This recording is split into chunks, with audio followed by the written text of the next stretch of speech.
সুপ্রিয় শিক্ষার্থীরা, আশা করি অনেক ভালো আছো। উৎপাদন ব্যবস্থাপনা ও বিপণনের আরো একটা নতুন ক্লাসে তোমাদের স্বাগত। আমাদের আজকের আলোচনা হবে উৎপাদন ব্যবস্থাপনা বিপণন দ্বিতীয় পত্রের অষ্টম অধ্যায়, বিক্রয় প্রসার ও বিজ্ঞাপন। তো গত ক্লাসে আমরা আলোচনা করেছিলাম বিক্রয় প্রসারের গুরুত্ব নিয়ে। আজকে আমাদের এই ক্লাসে আমরা আলোচনা করব কিভাবে বিক্রয় প্রসার করা যায়। আমরা এতদিন জেনেছি বিক্রয় প্রসার কাকে বলে, বিক্রয় প্রসারের গুরুত্ব, কাদের উপর বিক্রয় প্রসারের কার্যক্রমগুলো আপতিত হচ্ছে, সেসব সম্পর্কে আলোচনা করেছি।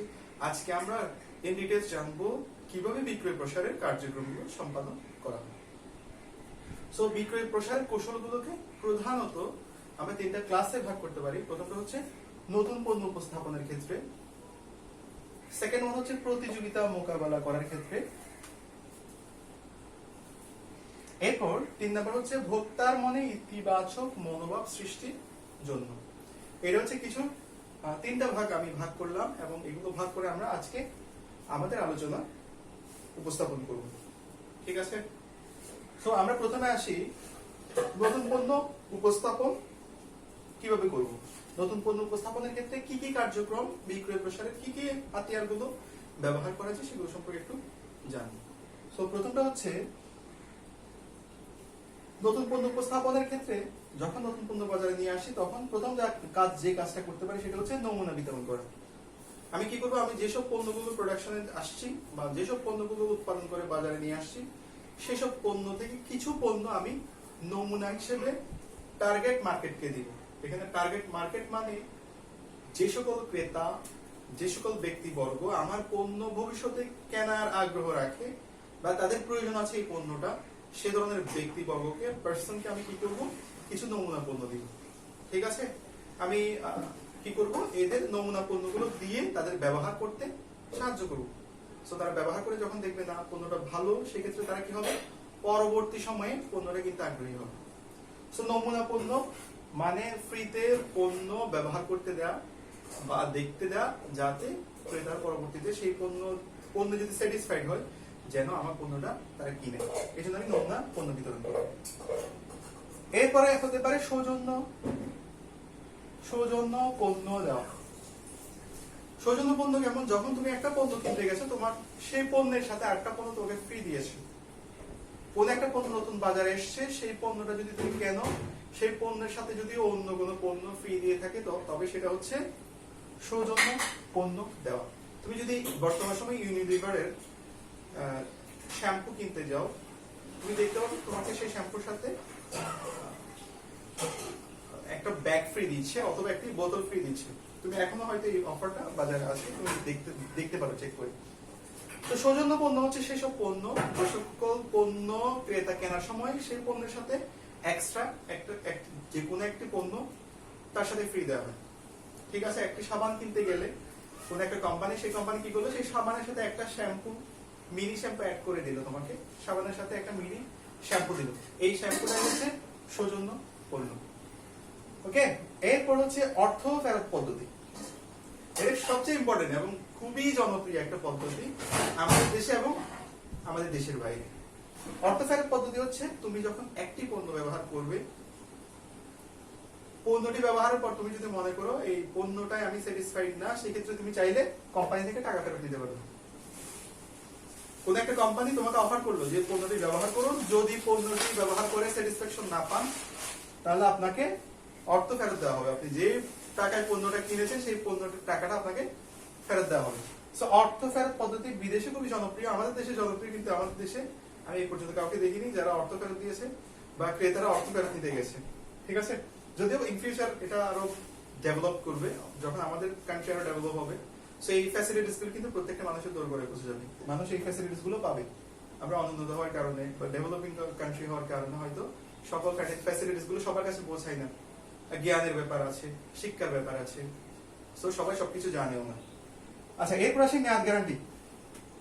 আমরা যখন এখন দোকান থেকে কোনো পণ্য কিনি, প্রত্যেকটা পণ্যের কিন্তু গ্যারান্টি পেয়ে থাকি। একটা ফোন কিনতে যাও, তোমাকে 1 বছরের গ্যারান্টি দিবে। গ্যারান্টি মিন্স দুটো পদ্ধতি আছে, একটা হচ্ছে গ্যারান্টি আর একটা হচ্ছে ওয়ারেন্টি। গ্যারান্টি হচ্ছে তোমাকে এই পণ্যটা ফেরত দিবে। তুমি যদি পণ্যটা ব্যবহার করার পর কোনোভাবে নষ্ট হয়ে যায় বা নির্দিষ্ট রিকোয়ারমেন্টের মধ্যে থেকেও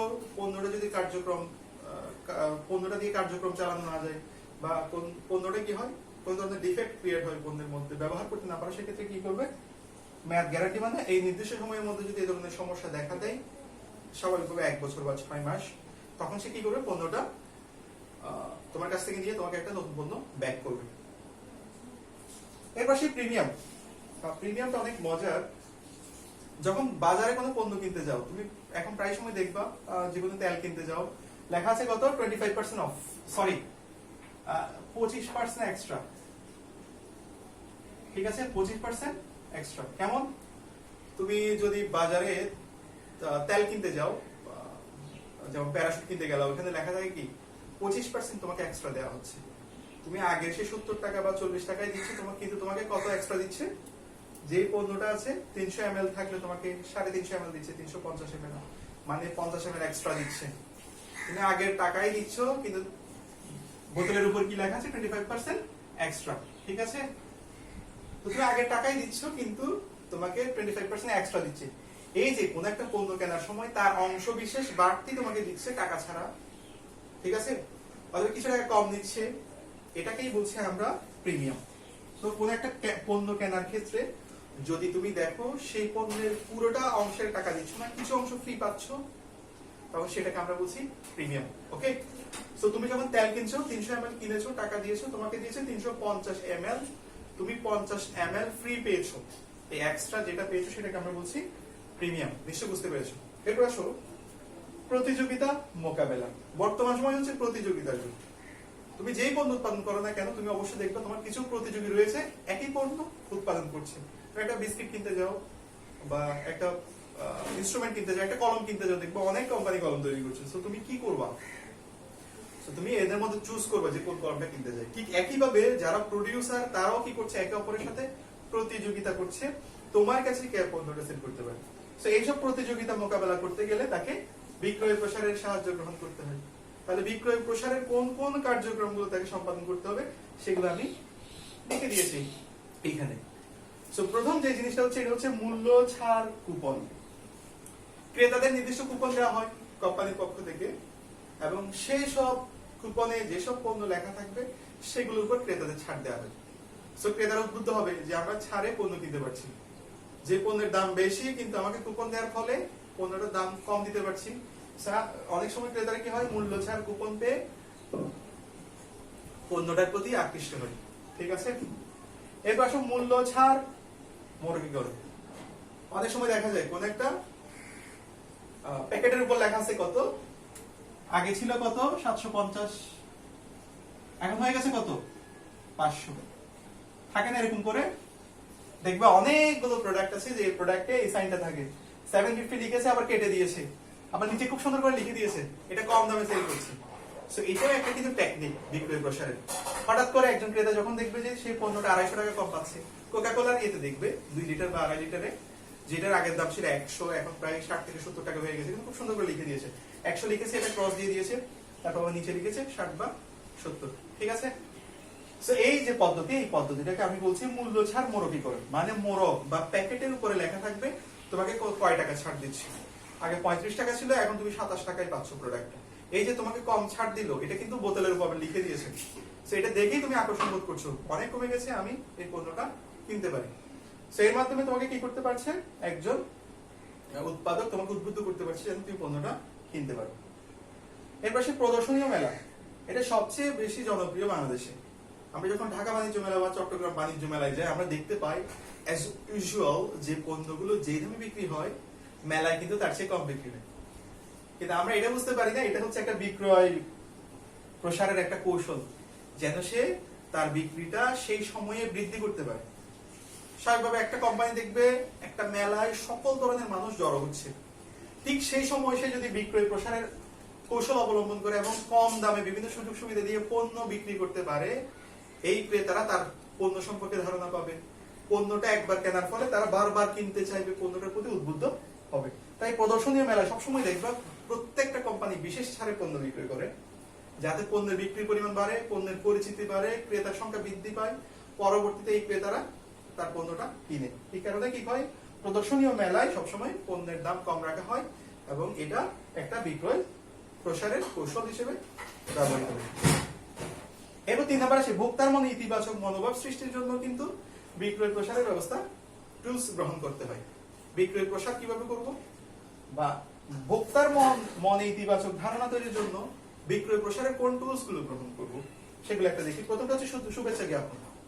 আমি কিছুই করব না, কিছু কার্ড তৈরি করব, আর বিভিন্ন ঈদ বা বিভিন্ন ফেস্টিভ্যালস আছে, রিলিজিয়াস ফেস্টিভ্যালস গুলোতে আমি কি করব, তাদেরকে উপহার পাঠাবো, আমি তাদেরকে কার্ড গুলো পাঠাবো শুভেচ্ছা জানিয়ে।